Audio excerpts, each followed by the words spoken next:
Hello, my name is Doug Heaton, and I'm a candidate for the Senate seat 24 in the Utah State Legislature. And I'm making this series of videos to acquaint voters with the principles that govern my political life so they can make an informed decision at the polls. It's actually been suggested that making these definitive statements like this might not be a good political strategy, because it gives the opposition plenty of ammunition for fault, to find fault. I guess I don't consider myself a good politician, but one thing you can count on, I don't monitor the political winds. I'm confident that I have discovered political principles that should determine my political course. And I'm really not interested in compromising those principles away, so be that as it may.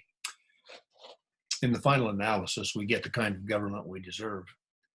The degree of freedom we enjoy is determined by the principles we're willing to live by, and we can decide the course, but we can't pick the consequences. The consequences of our decisions and our votes are bound to the path we choose. Elections really do have consequences. I've talked in these videos a lot about unalienable rights, and recently hearing the candidate for the presidency, Bernie Sanders, declare that good health care is a basic human right prompted me to make this video, help perhaps to define what an unalienable right really is and what it's not. So here goes. The unalienable right, as declared by Jefferson in our Declaration of Independence, comes from God. I'm quoting now, that they are endowed by their Creator with certain unalienable rights. And among these are life, liberty, and the pursuit of happiness. It might be helpful to define endowed. An endowment is a gift. Also, maybe the word unalienable, which means inseparable, that it can't be given or taken away. If we were to analyze a little closer, among these means that life, liberty, and the pursuit of happiness is not an exhaustive list, but I believe they do form an umbrella under which most unalienable rights reside. And there are probably more rights than Mr. Jefferson enumerated.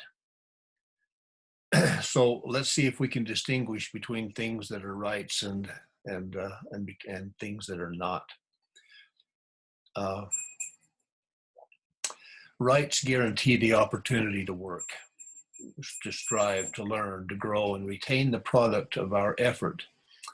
But rights do not guarantee outcomes. By definition, rights of one can never interfere or infringe upon the rights of another. If that were true, only some people would have unalienable rights. Rights do not obligate the time or the money or the services of anyone else. To do so would likewise be to infringe on someone else's unalienable right. Mr. Sanders' claim that health care is a basic human right implies that doctors must provide the services regardless of willingness or ability to pay, which would deprive the doctor of the rewards for which he is working. Either that or we'll just take the money from the public and everybody else will pay, which would infringe the rights of everyone else. By definition, it is not a right if it infringes on the rights of others. Rights never violate the principles of justice. Mr. Sanders' definition is all about equality of outcomes, when the true definition is only about the equality of opportunity, that all men are created equal under the law. So when we view this in the light of truth, there's nothing more unequal than the equal treatment of unequal people. And there's nothing more crushing to human initiative than guaranteeing outcomes regardless of effort or of qualification. Nothing could be more destructive to liberty than guaranteeing prosperity to those who do not obey the laws upon which prosperity must rest.